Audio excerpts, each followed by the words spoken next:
In the name of Allah, the most compassionate, most merciful.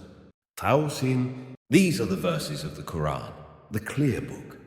It is a guide and good news for the believers, those who establish prayer, pay alms tax, and have sure faith in the hereafter. As for those who do not believe in the hereafter, we have certainly made their evil deeds appealing to them, so they wander blindly. It is they who will suffer a dreadful torment, and in the hereafter they will truly be the greatest losers.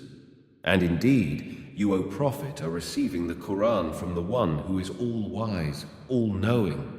Remember when Moses said to his family, "I have spotted a fire. I will either bring you some directions from there, or a burning torch so you may warm yourselves." But when he came to it, he was called by Allah. Blessed is the one at the fire, and whoever is around it. Glory be to Allah, the Lord of all worlds. O Moses, it is truly I am Allah, the Almighty, all-wise. Now throw down your staff. But when he saw it slithering like a snake, he ran away without looking back. Allah reassured him, "O Moses, do not be afraid. Messengers should have no fear in my presence. Fear is only for those who do wrong. But if they later mend their evil ways with good, then I am certainly all-forgiving, most merciful. Now put your hand through the opening of your collar. It will come out shining white, unblemished." These are 2 of 9 signs for Pharaoh and his people. They have truly been a rebellious people. But when our enlightening signs came to them, they said, "This is pure magic." And, although their hearts were convinced the signs were true, they still denied them wrongfully and arrogantly. See then what was the end of the corrupters. Indeed, we granted knowledge to David and Solomon, and they said in acknowledgement, "All praise is for Allah, who has privileged us over many of his faithful servants." And David was succeeded by Solomon, who said, "O people, we have been taught the language of birds, and been given everything we need. This is indeed a great privilege." Solomon's forces of jinn, humans, and birds were rallied for him, perfectly organized. And when they came across a valley of ants, an ant warned, "O ants, go quickly into your homes so Solomon and his armies do not crush you unknowingly." So Solomon smiled in amusement at her words and prayed, "My Lord, inspire me to always be thankful for your favors, which you have blessed me and my parents with, and to do good deeds that please you. Admit me, by your mercy, into the company of your righteous servants." One day he inspected the birds and wondered, "Why is it that I cannot see the hoopoe? Or could he be absent? I will surely subject him to a severe punishment, or even slaughter him, unless he brings me a compelling excuse." It was not long before the bird came and said, "I have found out something you do not know.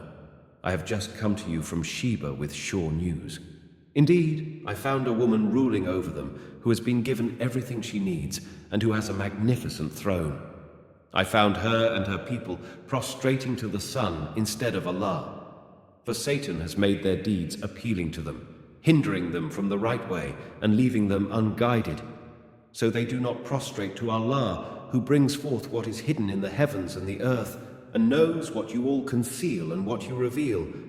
He is Allah. There is no God worthy of worship except Him, the Lord of the mighty throne." Whoever is reciting or listening to this verse should perform a sujood. Solomon said, "We will see whether you are telling the truth or lying. Go with this letter of mine and deliver it to them, then stand aside and see how they will respond." The queen later announced, "O chiefs, indeed, a noble letter has been delivered to me. It is from Solomon, and it reads, 'In the name of Allah, the most compassionate, most merciful. Do not be arrogant with me, but come to me, fully submitting to Allah.'"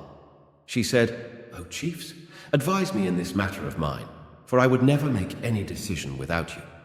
They responded, "We are a people of strength and great military might, but the decision is yours, so decide what you will command." She reasoned, "Indeed, when kings invade a land, they ruin it and debase its nobles. They really do so. But I will certainly send him a gift and see what response my envoys will return with." When the chief envoy came to him, Solomon said, "Do you offer me wealth? What Allah has granted me is far greater than what He has granted you. No, it is you who rejoice in receiving gifts. Go back to them, for we will certainly mobilize against them forces which they can never resist, and we will drive them out from there in disgrace, fully humbled. Solomon asked, O chiefs, which of you can bring me her throne before they come to me in full submission? One mighty jinn responded, I can bring it to you before you rise from this council of yours, and I am quite strong and trustworthy for this task. But the one who had knowledge of the scriptures said, I can bring it to you in the blink of an eye. So when Solomon saw it placed before him, he exclaimed, This is by the grace of my Lord, to test me whether I am grateful or ungrateful. And whoever is grateful, it is only for their own good. But whoever is ungrateful, surely my Lord is self-sufficient, most generous. Then Solomon said, Disguise her throne for her, so we may see whether she will recognize it, or she will not be able to. So when she arrived, it was said to her, Is your throne like this? She replied, It looks to be the same.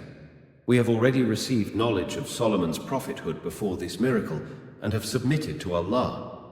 But she had been hindered by what she used to worship instead of Allah, for she was indeed from a disbelieving people. Then she was told, Enter the palace. But when she saw the hall, she thought it was a body of water, so she bared her legs. Solomon said, It is just a palace, paved with crystal. At last, she declared, My Lord, I have certainly wronged my soul. Now I fully submit myself along with Solomon to Allah, the Lord of all worlds. And we certainly sent to the people of Thamud their brother Salih, proclaiming, Worship Allah, but they suddenly split into two opposing groups. He urged the disbelieving group, O my people, why do you seek to hasten the torment rather than grace? If only you sought Allah's forgiveness so you may be shown mercy. They replied, You and your followers are a bad omen for us. He responded, Your omens are destined by Allah. In fact, you are only a people being tested. And there were in the city 9 elite men who spread corruption in the land, never doing what is right.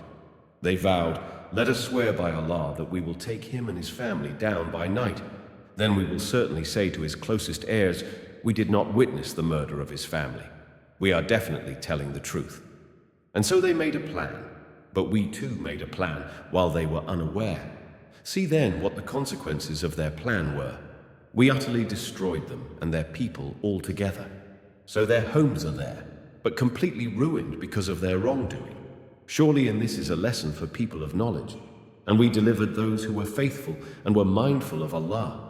And remember Lot, when he rebuked the men of his people, Do you commit that shameful deed while you can see one another?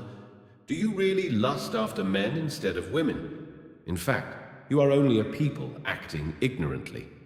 But his people's only response was to say, Expel Lot's followers from your land. They are a people who wish to remain chaste. So we delivered him and his family, except his wife. We had destined her to be one of the doomed, and we poured upon them a rain of brimstone. How evil was the rain of those who had been warned. Say, O Prophet, praise be to Allah, and peace be upon the servants he has chosen. Ask the disbelievers, which is better, Allah or whatever gods they associate with him? Or ask them, who created the heavens and the earth, and sends down rain for you from the sky, by which we cause delightful gardens to grow? You could never cause their trees to grow. Was it another god besides Allah? Absolutely not.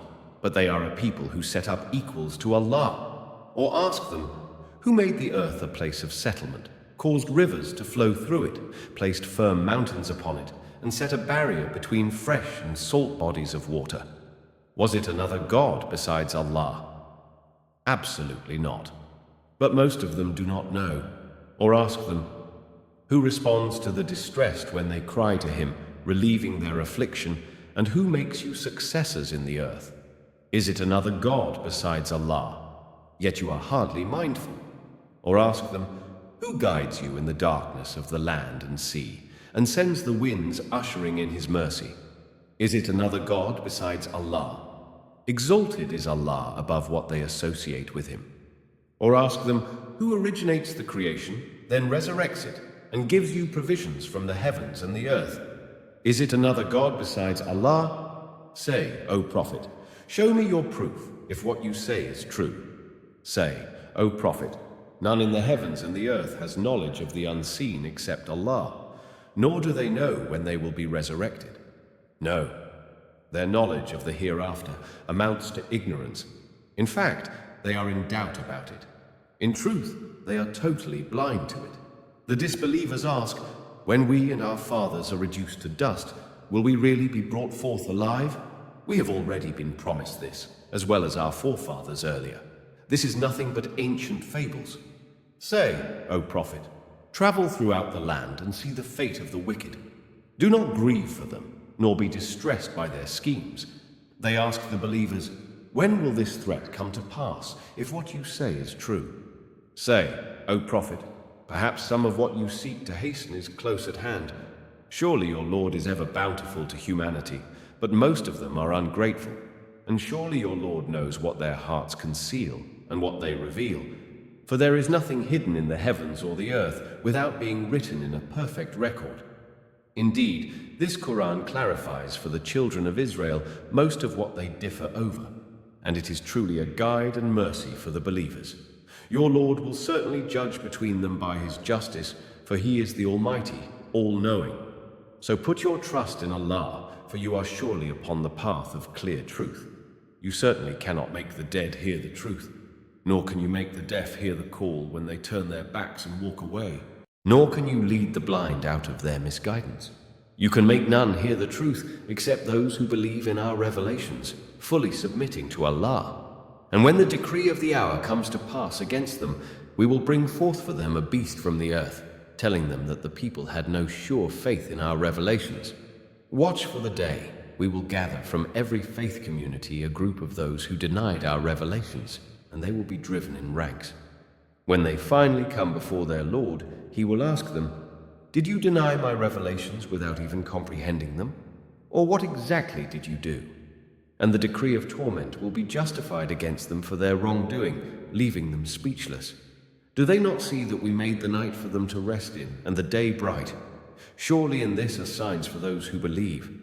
And beware of the day the trumpet will be blown, and all those in the heavens and all those on the earth will be horrified to the point of death, except those Allah wills to spare, and all will come before him, fully humbled. Now you see the mountains, thinking they are firmly fixed, but they are traveling just like clouds. That is the design of Allah, who has perfected everything. Surely he is all aware of what you do. Whoever comes with a good deed will be rewarded with what is better, and they will be secure from the horror on that day.